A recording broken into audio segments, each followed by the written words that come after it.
just this past week, there's a presentation that we do that I felt like the numbers should have been better. And I went to some of the core leaders and I said, guys, this is pretty pathetic in my opinion. And let's see if we can flex our promotion muscle this week. And literally, I put that message out, I think the day before the presentation, or maybe even the day of the present. I think it was the day of the presentation.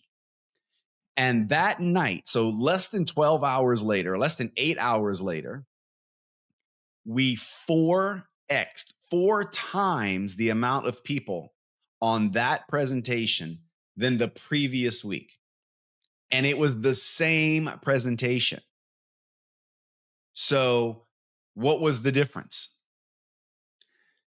Very intentional, very focused effort in a short period of time.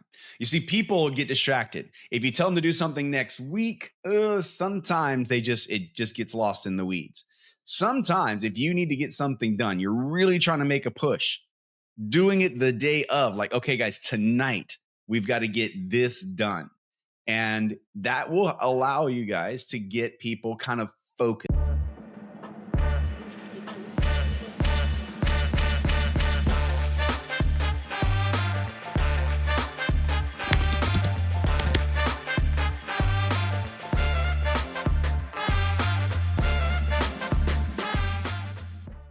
Hey, what's up, everyone? Welcome back to the Freedom Factory podcast. Excited for you guys to be here with me today.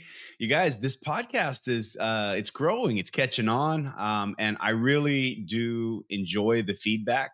And if you've got negative, positive, I want it all. Like, if there's something I can do to get better, let me know. If there's something I'm doing that you like, let me know so I can do more of it. So, you guys, this week's topic is something I pulled just because of some things that happened actually in our business recently. And I took down a note and said I should probably talk about this publicly. And the subject's going to be today about focus. How do you keep your team focused? And maybe you've experienced something like this. If you've been in business, the network marketing space for a little while, maybe you've experienced the end of the month push where incredible numbers happen on the very last day of the month. And every time it still kind of surprises me, believe it or not, of how much can be accomplished in one day. And, I started thinking about it at one time. And really, what it all comes down to is you've got more people focused on one behavior for that day. And because of that intense focus for the day, of course, the numbers are off the chart. Now, for most people, their focus is personal, like they're trying maybe to accomplish some personal goals, some personal sales or personal numbers, and enough people doing that all at the end of the month equals lots of volume. However, I've always thought, man, how great would it be if we didn't have to wait till the last day of the month to have that kind of intensity? What could we possibly start the month with that kind of intensity? Could we have something in the middle of the month with that kind of intensity? Because if you can do it on the last day of the month, you could do it the very next day. What's the difference? It's like it's the same person with the same skill set. It's not like their health got bad overnight. It's not like the last day of the month they were healthy and then the next day they woke up and they couldn't talk or didn't have any energy. Like, it doesn't work that way. Like, it's the same person with the same environment, but yet the results as far as sales or sales volumes are drastically different between the last day of the month and typically the first day of the month. And so it has everything to do with focus. So I'm going to give you guys a few things that we do in our team intentionally to try to keep people focused just a little bit. Like, what if you could just have two last day of the month type runs? Like, for a lot of you, that would be like a game changer. If your team would do one more day what they do on the last day of the month, your numbers might be off the chart. You might hit your next rank. And then what if they could do it 3 times? Or what if they could do it once a week? What if you had 4 of those days a week? Like that would be incredible, right? And so here goes a few things that is going to help you keep the team focused. And for all of you guys on YouTube or watching this live, I love the fact that we can get in here, connect, get into YouTube, and give me some feedback. Get in the chats. I'll respond to those. And for the rest of you that are getting this through the regular podcast, whatever your favorite app is, screenshot this, throw it into your socials, tag me in it so that I can see that, I can grab them. And I'd love for you to do that because that way I know that you're listening, and I'd love to give you some love back for being a part of the podcast. So first of all, you need to have a specific goal for the team. And it's usually a few time frames. So I like to have a specific goal for the week and a specific goal for the month. And it can't be just my goal. It needs to be public. Like the team needs to know, okay, guys, this is what we're doing this week. This is what we're focusing on this week. It could be a presentation. In fact, just this past week, there's a presentation that we do that I felt like the numbers should have been better. And I went to some of the core leaders and I said, guys, this is pretty pathetic in my opinion. And let's see if we can flex our promotion muscle this week. And literally, I put that message out, I think the day before the presentation, or maybe even the day of the present. I think it was the day of the presentation. And that night, so less than 12 hours later, less than 8 hours later, we 4x'd 4 times the amount of people on that presentation than the previous week. And it was the same presentation. So, what was the difference? Very intentional, very focused effort in a short period of time. You see, people get distracted. If you tell them to do something next week, sometimes it just gets lost in the weeds. Sometimes, if you need to get something done, you're really trying to make a push, doing it the day of, like, okay, guys, tonight we've got to get this done. And that will allow you guys to get people kind of focused. So I like to have a weekly focus. And sometimes within that week, it might be the day of, and then monthly. So let me give you an example of something monthly. Um, Maybe you have seen like your auto ship or subscription numbers, maybe not where you would like them to be for your organization. You could go to your team and say, okay, guys, this month we're focusing on trying to move the needle on subscriptions. And you kind of train throughout the month on how to do that. Then you may even want to do some specific presentations or calls or Zooms that would be purposefully intentional around boosting up your subscriptions. And just know that's the goal for the month. And then you would remind your team each week. So if you guys are doing team calls or you got a team chat, hey guys, remember the goal for this month is subscriptions. This call tonight or this training tonight or this week will help you get that goal attained. Get on the call. So that's another way to keep people focused, is having weekly and monthly intentional goals, right? And but the repetitiveness of you constantly like reminding them, okay, this week what we're doing, this month what we're doing. Beyond that, you get into 90 days, it's tough. It is really, really tough to get people focused and on track beyond 30 days. In fact, like I said, you're going to have to continue to remind them. And I have found if you really want people focused, the shorter the period, the time period, the better. So experiment with that. Maybe get a presentation together and then just go like 911, super important Zoom tonight. You guys have to be on this, and grab 5 people and just see if your numbers are better. Usually you're going to get some pretty good results. All right. Number 2, to keep your team focused is high levels of communication. all tiers in your organization. What I mean by that is you've got different levels of leadership. Typically, that comes with different levels of volume or sales in your organization. Not always. Sometimes your better leaders don't necessarily have the most sales volumes. Okay. And that's a whole nother subject, but leadership is not built on what you did 10 years ago or even 5 years ago. Leadership is like what's going on right now, right? Especially if you're trying to build. If you're trying to build an organization, building an organization and a growing organization is going to happen with people that are doing the do right now, not that did the did months, years ago. Okay.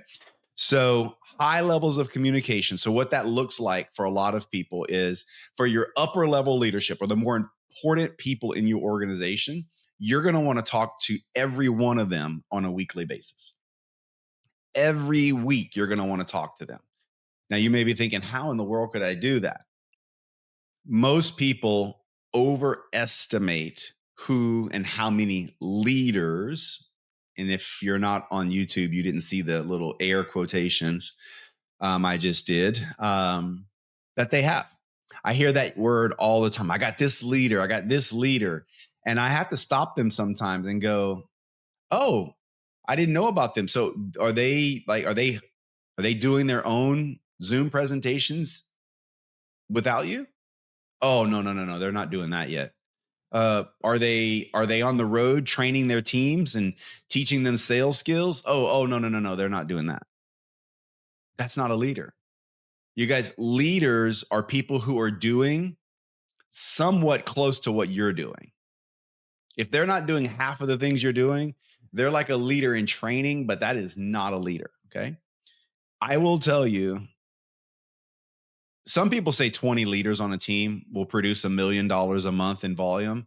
I've come to find that it's less than that.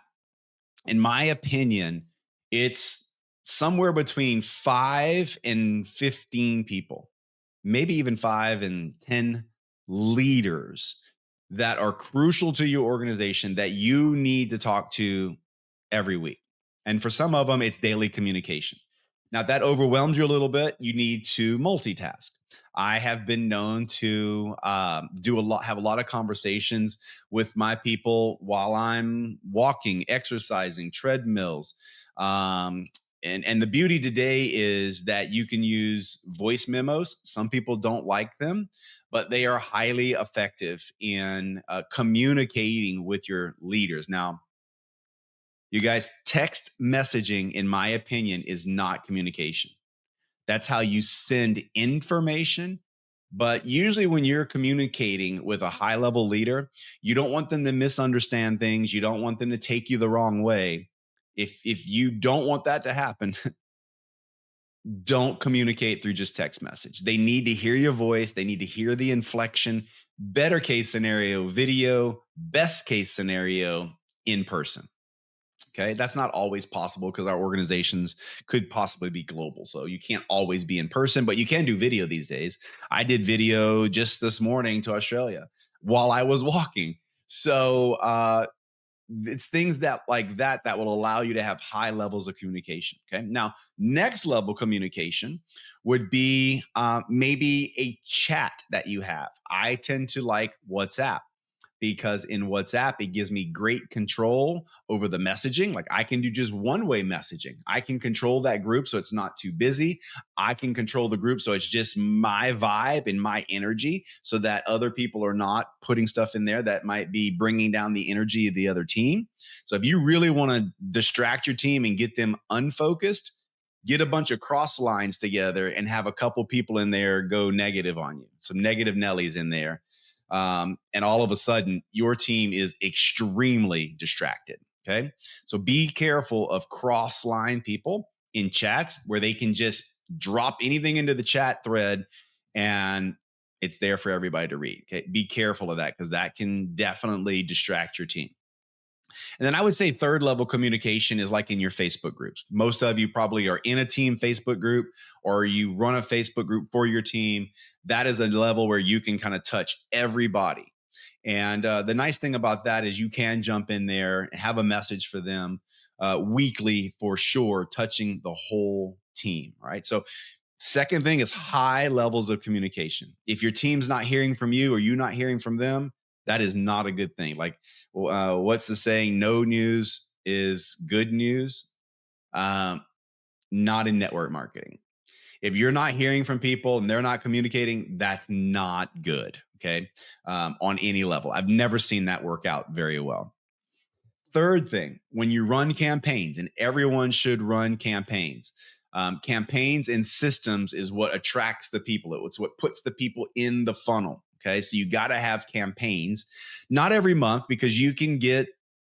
Am I talking fast this week? I feel like I'm talking really fast this week. I'm going to try and slow down.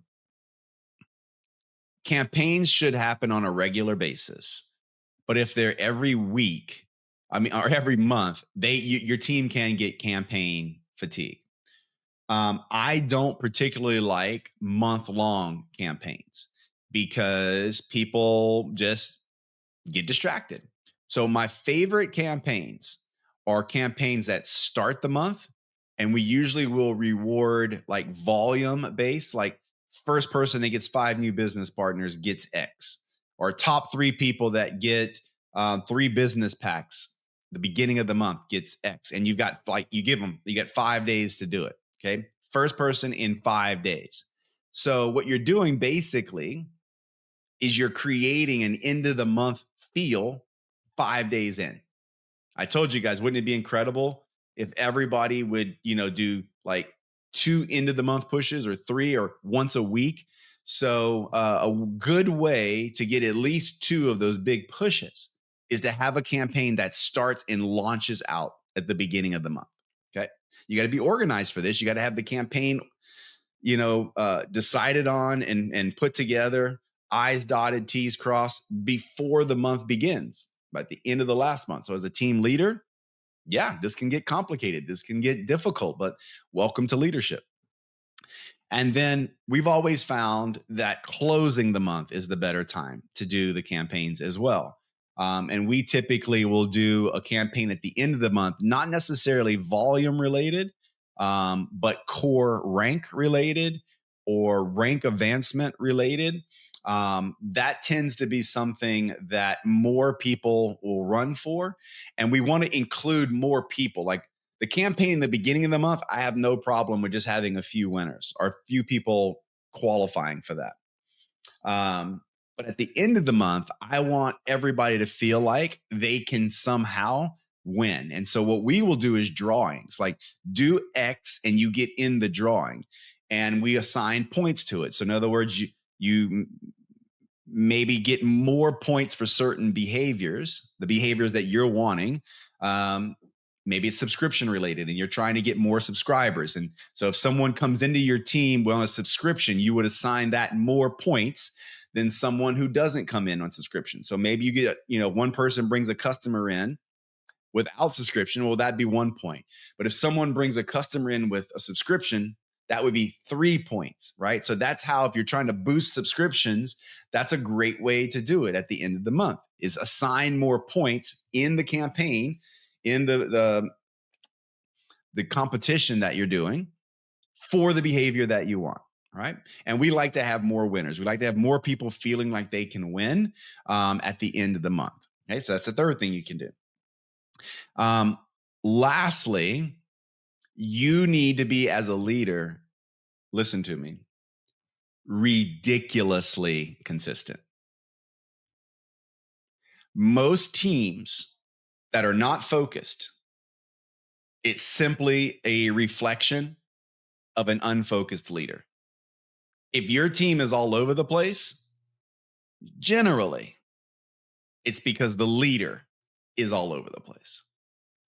And if the leader is not ridiculously, I mean crazy consistent, then the team starts to have doubt if things are going to happen. Like, are we having a campaign? Where is the info? Are we having a presentation this week? We had one last week, but I haven't seen any information this week. If your team has to wonder if something's happening, like if you're getting messages like, hey, is there a presentation tonight? Or, hey, is there a training tonight? That should be a big red flag to the leader that your team doesn't feel like it may happen. And why would they feel like that? Because there's been some inconsistency. I remember when we started our team call, for a few months people would be like, "Hey, is the call happening? What's the number? What's the time?" But after several months of never missing and the same time, same number, same everything, they stopped asking because they knew it was going to happen. So a lot of times, unfocused teams is because a leader is not focused. So I hope these things help you guys. I know they will, because it's helped us build a team that I believe is highly focused. And now I'm teaching my leaders how to have their teams be highly focused. So think about that. We're still early in the month of, what are we, March? So how about have a goal this month that not only you're going to have a big closing day, but maybe make like March 15th. I don't even know. Let me go look at the calendar real quick. That's April. Yeah, yeah, midweek. That sounds good. March 15th. Why not make March 15th like the close to a big event for you guys? And then that be like a campaign, something that happens on the 15th. Maybe it's a presentation that you're going to do on the 15th, and you have all your leaders on board, but then you guys announce it just the day before, and just 911, you guys cannot miss. Get a few people on this presentation. It's going to blow your mind. Like, and if it's not the 15th, do it on another day. But the whole point in this exercise is have two big days to your month this month. Don't wait till just to be the last day of the month. Have two, and then maybe in April have three, maybe in May have four. And I can promise you, if you're able to keep your team focused with some of the suggestions I've given you, you're going to get the results that you're wanting, or maybe the results that you've been wanting. So you guys, thanks again for being here. Share this one out. And we'll see you guys next week on the Freedom Factory. Bye-bye.